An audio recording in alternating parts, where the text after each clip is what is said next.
Welcome to I news. పశ్చిమాసియాలో ముదురుతున్న యుద్ధ జ్వాలలు ఇప్పుడు సామాన్యుడి ప్రయాణాలపై కూడా పడ్డాయి. ఇరాన్ అమెరికా మధ్య జరుగుతున్న యుద్ధం కారణంగా అంతర్జాతీయ మార్కెట్లో విమాన ఇంధనం ధరలు ఆకాశాన్ని తాకుతున్నాయి. దీనివల్ల వస్తున్న నష్టాలను తట్టుకోలేక ఎయిర్ ఇండియా గ్రూప్ విమాన టికెట్లపై భారీగా ఫ్యూయల్ సర్చార్జ్ విధిస్తున్నట్లు ప్రకటించింది.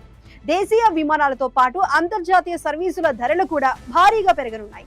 అసలు ఈ పెంపు ఎంత ఉండబోతోంది, ప్రయాణికులపై ఎంత భారం పడనుంది, ఇప్పుడు చూద్దాం. యుద్ధం ఎక్కడో పశ్చిమాసియాలో జరుగుతుంటే ఆ మంటలు ఇక్కడ సామాన్యుడి ప్రయాణ ఖర్చులను దహించేస్తున్నాయి. ఇరాన్ అమెరికా యుద్ధం కారణంగా అంతర్జాతీయ మార్కెట్లో విమాన ఇంధనం అంటే ఏవియేషన్ టర్బైన్ ఫ్యూయల్ ధరలు అమాంతం పెరిగిపోయాయి. దీంతో ఎయిర్ ఇండియా ఎక్స్ప్రెస్ విమాన టికెట్ల ధరలను పెంచుతూ సంచలన నిర్ణయం తీసుకున్నాయి. నేటి నుంచే అంటే మార్చి 11 అర్ధరాత్రి నుంచి కొత్తగా బుక్ చేసుకునే ప్రతి టికెట్ పై ఫ్యూయల్ సర్చార్జ్ పేరిట అదనపు భారం పడనుంది. సాధారణంగా విమానయాన సంస్థల నిర్వహణ ఖర్చుల్లో దాదాపు 40% ఒక్క ఇంధనానికే ఖర్చు అవుతుంది.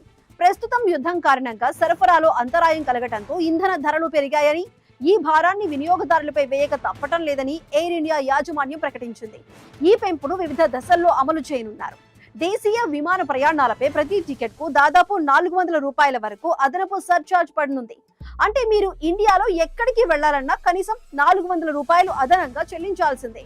కేవలం దేశీయ విమానాలే కాదు, అంతర్జాతీయ విమానాల ధరలు కూడా భారీగా పెరిగాయి. పశ్చిమాసియా దేశాలకు వెళ్లే విమానాలపై $10, ఆఫ్రికా దేశాలకు వెళ్లే విమానాలపై $30 నుంచి $90 వరకు సర్చార్జ్ పెంచుతున్నారు. ఇక రాబోయే రోజుల్లో ఐరోపా, ఉత్తర అమెరికా, ఆస్ట్రేలియా విమానాల ధరలు మరింత ప్రియం కానున్నాయి. అమెరికా, ఆస్ట్రేలియా వంటి సుదూర ప్రాంతాలకు వెళ్లేవారు ఏకంగా $200 వరకు అదనపు భారం భరించాల్సి ఉంటుంది. ఇప్పటికే టికెట్లు బుక్ చేసుకున్న వారికి ఈ పెంపు వర్తించదు. కానీ కొత్తగా ప్రయాణాలు ప్లాన్ చేసుకునే వారికి ఈ బాధుడు తప్పదు. యుద్ధం ఆగి ఇంధన ధరలు తగ్గకపోతే విమానయాన రంగం మరింత సంక్షోభంలోకి వెళ్లే ప్రమాదం ఉందని నిపుణులు హెచ్చరిస్తున్నారు.